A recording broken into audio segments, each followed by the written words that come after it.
Welcome to Nate's wonderful world of compositing VFX. Oh boy, are you in for a treat. Just kidding. So I've got this shot here from a music video by these musicians, the piano guys.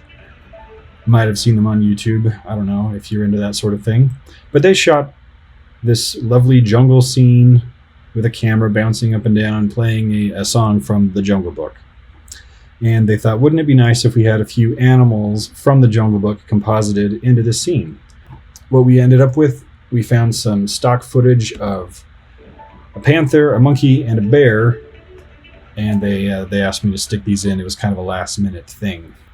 A few challenges that this shot posed. Obviously, there's a moving camera, so there's going to be some tracking involved. Fortunately, it wasn't anything too crazy, and we were able to get away with just compositing 2D elements into the 3D space, and there wasn't quite enough parallax to really tip anybody off that anything was wrong. So we've got these three individual elements, and if we look at my comp here on Solo, the original layer, you can see the bear is a 3D object. I've got everything tracked to a simple 3D internal camera track from After Effects. Nothing too crazy there. Each animal has its own corresponding tracker that it's assigned, that it's parented to. The monkey was the easiest thing of all. I think it was literally just a matter of pulling the key, which I believe was just a key light. Yep. And if we go through the other animals, the panther and the bear, things get a little bit more complex. The bear, for one, had some lighting issues, I believe, if we were to highlight the original layer. But the lighting is quite different from what I ended up with. I wanted to have a directional light on here, so what I ended up doing was creating these masks, these adjustment layers with simple levels adjustments, where I played with the gamma and whatnot to try to knock down shadows or increase contrast and just make a directional thing out of it. So my left side darkened, my right side I brightened, and then I added some shadow to the bottom. It's really subtle, but yeah, sort of darkened where it would contact the ground.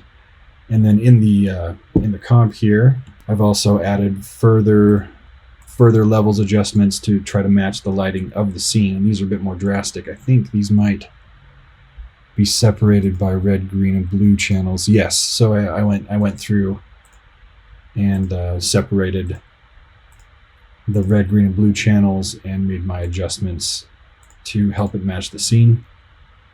And then the panther similarly went through and added some levels adjustments to match the scene.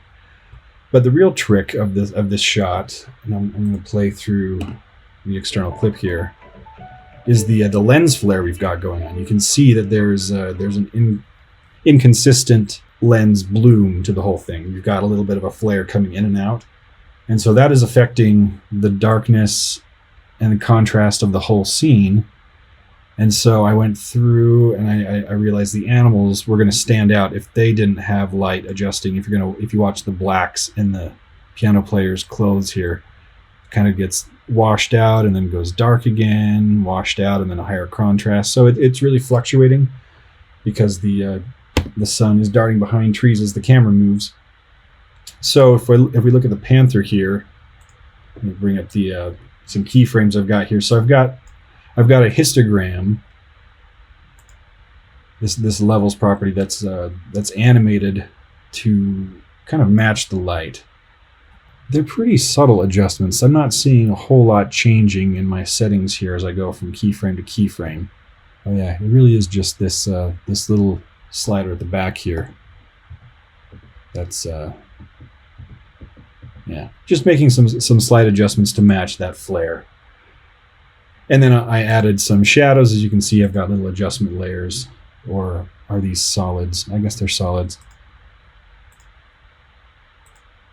But if we look under the bear, just very simple feathered masked dark solids to give a certain ambient occlusion, if you will, to the scene. And one more fun detail, if we go into our panther comp here, I noticed that there's a mask here. That's a weird color. Let's make that a bit more visible.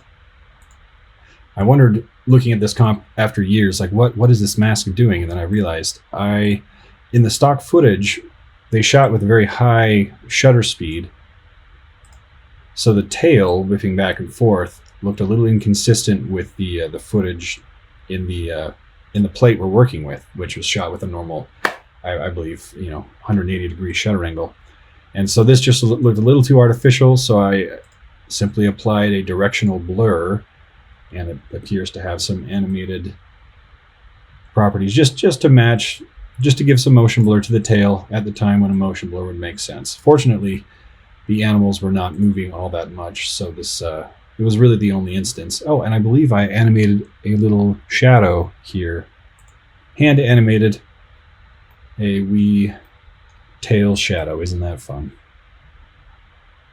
You can see those keyframes there. So some tracking, some lighting adjustments, some color matching, a little bit of hand animation, some keyframes, just a little bit of love here and there. Got the job done.